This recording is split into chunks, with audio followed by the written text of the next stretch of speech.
La ville de Saint-Denis vous présente Dionysité, le MAG.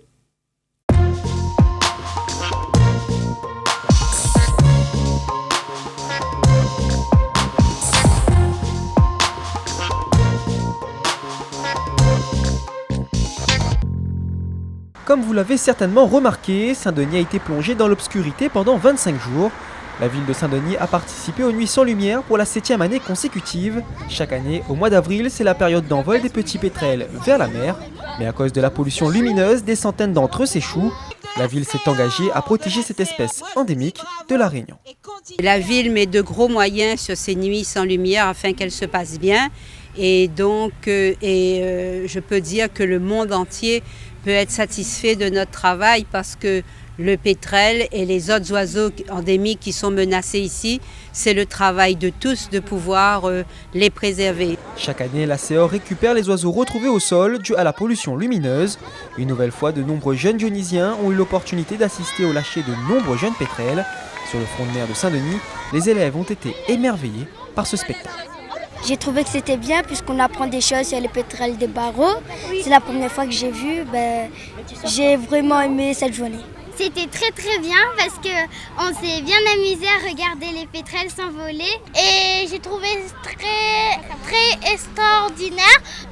Maintenant si je trouve un pétrel, je vais emmener à la CEOR. Et c'est à refaire ou pas? Oui, c'est trop beau. L'année prochaine, plusieurs fois même. Au-delà de cet événement, Saint-Denis mène une véritable politique de sensibilisation. Cette année, la ville a mis en place le concours pétrel. Pour espérer gagner, les élèves de plus de 28 écoles ont dû réaliser un pendulaire en forme de pétrel, des affiches de sensibilisation et enfin un automate qui permettrait d'aimer les sciences et patrimoine. Pour nous, c'est un moyen, à travers ces actions, de pouvoir sensibiliser les enfants dans les écoles pour qu'ils puissent devenir des citoyens responsables et puis avertis surtout par rapport à l'environnement et tout ce que ça peut comporter de danger si on ne fait pas attention justement à tout ça, quoi. Les élèves se sont grandement impliqués dans ce projet. Ils étaient impatients de dévoiler leur production.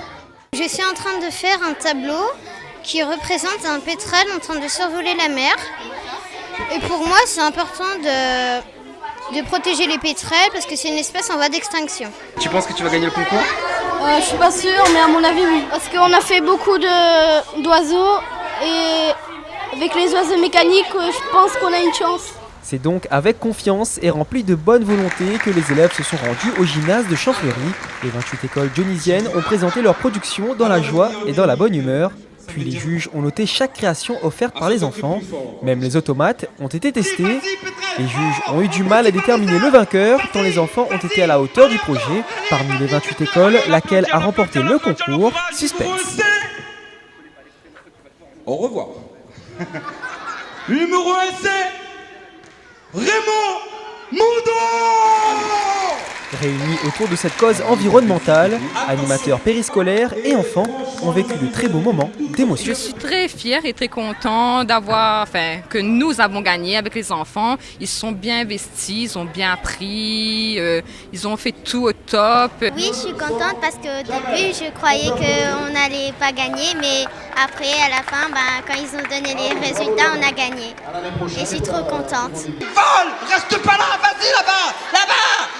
Contrairement à cet automate, les pétrels des barreaux se portent très bien.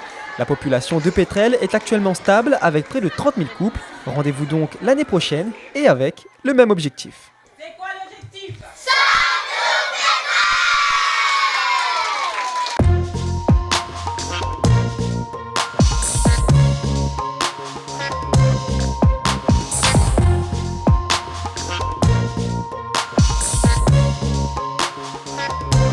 La ville de Saint-Denis vous a présenté Dionysité, le MAG.